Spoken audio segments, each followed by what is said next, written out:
காவல்துறைக்கும் பொதுமக்களுக்கும் உறவு பாலமாய் காவல்துறை செய்திகள். சொல்லுங்க, என்ன விஷயம்? நான் குன்னூர்ல வரேன் மேடம். என்னோட அக்கௌண்ட்ல இருந்து பணம் எடுக்க முடியுது மேடம். நான் பேங்கை கான்டாக்ட் பண்ண மேடம். கான்டாக்ட் பண்ணதுல என்னோட அக்கௌண்ட் ஹோல்டு பண்ணி வீடா சொன்னாங்க மேடம். அதான் என்ன பண்றது தெரியல மேடம். உங்ககிட்ட வந்திருக்கு மேடம். என்னோட அக்கௌண்ட் நம்பர் மேடம்.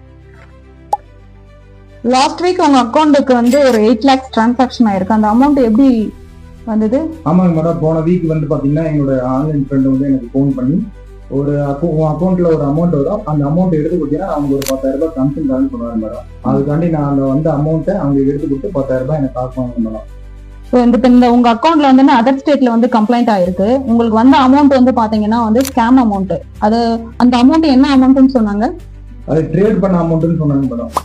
ஸோ இதை மியூல் அக்கௌண்ட்னு சொல்லுவாங்க.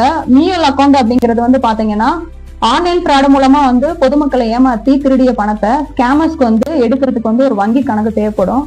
ஸோ அந்த வங்கி கணக்கை ஏஜென்ட் மூலமா வந்து பொதுமக்களாகிய உங்களுக்கு வந்து அப்ரோச் பண்ணி வங்கி கணக்கை ஓபன் பண்ணி கொடுக்க சொல்லுவாங்க.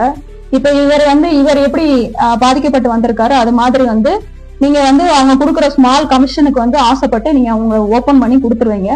அவங்க ஒரு ஹியூஜ் அமௌண்ட் 10 லட்சம் 20 லட்சம் 50 லட்சம் போட்டு எடுத்துட்டு உங்களை வந்து போலீஸ்ல மாட்ட விட்டுட்டு போயிருவாங்க. போலீஸ் உங்களை தான் வந்து அரெஸ்ட் பண்ணுவாங்க. ஸோ மக்கள் நீங்க என்ன பண்ணணும்னா, யாராவது உங்களை வந்து அப்ரோச் பண்ணி இது மாதிரி புதுசா ஒரு அக்கௌண்ட் ஓபன் பண்ணி கொடுங்க, அதுக்கு கமிஷன் கிடைக்கும் அப்படின்னு சொல்லிட்டு அப்ரோச் பண்ணாங்கன்னா நீங்க ஓபன் பண்ணி கொடுக்க கூடாது. ரீசெண்டா புதுசா வந்து ஓபன் பண்ணி கொடுக்க கூடாது. நீங்க ஆல்ரெடி வச்சிருக்க அக்கௌண்ட் நம்பரையும் கொடுக்கவும் கூடாது. அதை தவிர்த்துடணும். சப்போஸ் அப்ரோச் பண்றாங்கன்னா இது மாதிரி எங்களை அப்ரோச் பண்றாங்க அப்படின்னு சொல்லிட்டு உங்க சைபர் கிரைம் காவல் நிலையத்துல நீங்க கம்ப்ளைண்ட் கொடுத்து தகவல் கொடுக்கலாம். தேங்க்யூ.